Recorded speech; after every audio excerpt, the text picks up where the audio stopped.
Kejadian 6. Kejahatan manusia. Ketika manusia itu mulai bertambah banyak jumlahnya di muka bumi, dan bagi mereka lahir anak-anak perempuan, maka anak-anak Allah melihat bahwa anak-anak perempuan manusia itu cantik-cantik. Lalu mereka mengambil istri dari antara perempuan-perempuan itu, siapa saja yang disukai mereka. Berfirmanlah Tuhan, Rohku tidak akan selama-lamanya tinggal di dalam manusia, karena manusia itu adalah daging, tetapi umurnya akan 120 tahun saja. Pada waktu itu orang-orang raksasa ada di bumi. Dan juga pada waktu sesudahnya ketika anak-anak Allah menghampiri anak-anak perempuan manusia, dan perempuan-perempuan itu melahirkan anak bagi mereka, inilah orang-orang yang gagah perkasa di zaman purbakala, orang-orang yang kenamaan.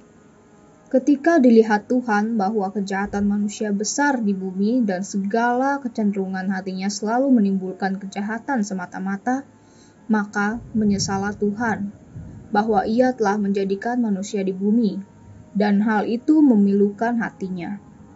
Berfirmanlah Tuhan, Aku akan menghapuskan manusia yang telah kuciptakan itu dari muka bumi, baik manusia maupun hewan dan binatang-binatang melata, dan burung-burung di udara, sebab aku menyesal bahwa aku telah menjadikan mereka.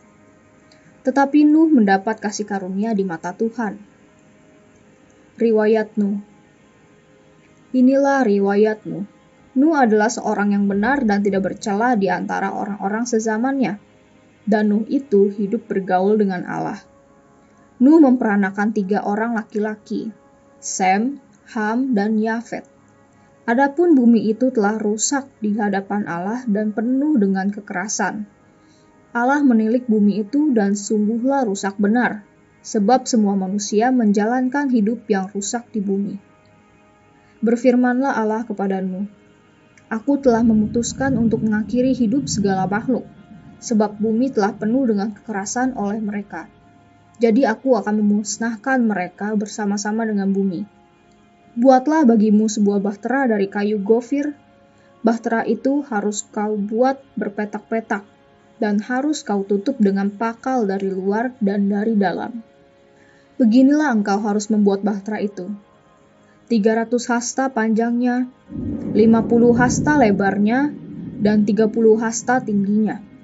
Buatlah atap pada bahtera itu, dan selesaikanlah bahtera itu sampai sehasta dari atas. Dan pasanglah pintu pada lambungnya. Buatlah bahtera itu bertingkat bawah, tengah, dan atas. Sebab sesungguhnya aku akan mendatangkan air bah meliputi bumi untuk memusnahkan segala yang hidup dan bernyawa di kolong langit. Segala yang ada di bumi akan mati binasa. Tetapi dengan engkau, aku akan mengadakan perjanjianku, dan engkau akan masuk ke dalam bahtera itu. Engkau bersama-sama dengan anak-anakmu dan istrimu dan istri anak-anakmu. Dan dari segala yang hidup, dari segala makhluk, dari semuanya haruslah engkau bawa 1 pasang ke dalam bahtera itu, supaya terpelihara hidupnya bersama-sama dengan engkau. Jantan dan betina harus kau bawa. Dari segala jenis burung dan dari segala jenis hewan, dari segala jenis binatang melata di muka bumi, dari semuanya itu harus datang 1 pasang kepadamu, supaya terpelihara hidupnya. Dan engkau, bawalah bagimu segala apa yang dapat dimakan. Kumpulkanlah itu padamu, untuk menjadikan makanan bagimu dan bagi mereka. Lalu Nuh melakukan semuanya itu tepat seperti yang diperintahkan Allah kepadanya. Demikianlah dilakukannya.